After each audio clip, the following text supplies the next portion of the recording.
ରତ୍ନଭଣ୍ଡାର ଖୋଲା ଯିବାର ମାନେ ଯଦି ଯେଉଁ ରତ୍ନଭଣ୍ଡାର ତ ଖୋଲା ନାହିଁ ସେଇଟା ତ ଖୋଲା ହେଇପାରିବନି। ଯେଉଁଟା ଖୋଲା ହେଇଛି କି ଆଉ ଚାବି ପଡ଼ିଛି ଖୋଲା ହେବ, ଏଇଟା ଖୋଲା ଯାଇପାରେ, କିଛି ଅସୁବିଧା ନାହିଁ, ଖୋଲା ହେବ। ଯେ ଘଟଣା ହେଲା ରତ୍ନଭଣ୍ଡା, ମୁଁ କହିବା କଥା ହେଉଛି ଯେ ରତ୍ନଭଣ୍ଡାରରେ ରତ୍ନ ଅଛି କି ନ ଅଛି ସେ କଥା ଅଲଗା କଥା। ମାନେ ଭକ୍ତମାନଙ୍କର ଇଚ୍ଛା ଯେ ଜଗନ୍ନାଥଙ୍କୁ ସମସ୍ତେ ଡାକୁଛନ୍ତି, ହେ ପ୍ରଭୁ ମୋତେ ରକ୍ଷା କର, ମୋ ପୁଅକୁ ରକ୍ଷା କର, ମୋ ସ୍ତ୍ରୀକୁ ରକ୍ଷା କର, ମୋ ଘର ରକ୍ଷା କର, ଦ୍ୱାର ରକ୍ଷା କର, ବ୍ୟବସାୟ ରକ୍ଷା କର, ତେମେ ଆମକୁ ଦିଅ। ତେଣୁ ଜଗନ୍ନାଥଙ୍କର ଅର୍ଥ ଜଗନ୍ନାଥଙ୍କ ଭଣ୍ଡାର ଉପରେ କାହାର ଆଖି ପଡ଼ିବା ଦରକାର ନାହିଁ। ଇଏ ହେଉଛି ଗୋଟେ ପ୍ରଥମ କଥା। ଏଇ ଯଦି ନିର୍ଲୋଭରେ ଜଗନ୍ନାଥଙ୍କର ମାନେ ରତ୍ନ ଉପରେ ଯଦି କାହାର ଆଖି ନାହିଁ, ଯଦି କାହାର ଲୋଭ ନାହିଁ, ରତ୍ନ ଭଣ୍ଡାର ଖୋଲି ପାରନ୍ତି ଗଲା। ଦ୍ୱିତୀୟରେ ରତ୍ନ ଭଣ୍ଡାର ଯଦି ଫାଟି ଯାଇଛି କି ପାଣି ଦେଉଛି, ସେଇଟା ତ ନିହାତି ଖୋଲିବା ଦରକାର। ସରକାର କିନ୍ତୁ ପୁରାପୁରି ମନ ଧ୍ୟାନ ଦେଇକି ଖୋଲିବା ଦରକାର, ଖୋଲିକରି। କିନ୍ତୁ ରତ୍ନ ଭଣ୍ଡାରରେ ଯାହା ବାହାରିବ ସେ ଓଜନ ହେଇନପାରେ। କାହିଁକି ନା ସେ ଓଜନ ହେଲେ ଜଗନ୍ନାଥଙ୍କୁ କିଏ ଓଜନ କରୁଛି?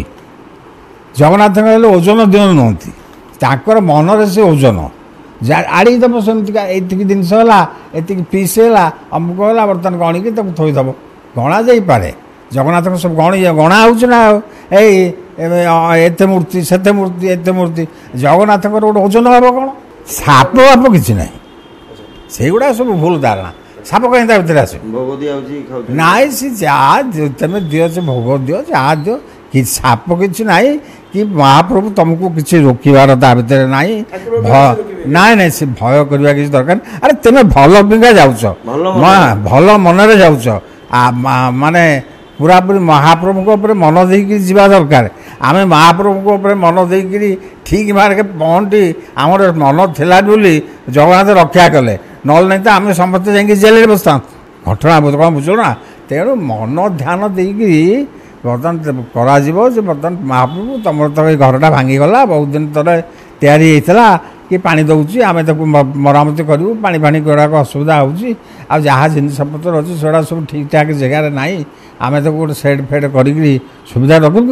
କିନ୍ତୁ ଓଜନ ହେବନି, ବିନା ଓଜନରେ ତାକୁ ଗଣିକି ରଖିଦେବ ଲିଷ୍ଟ କରିକି।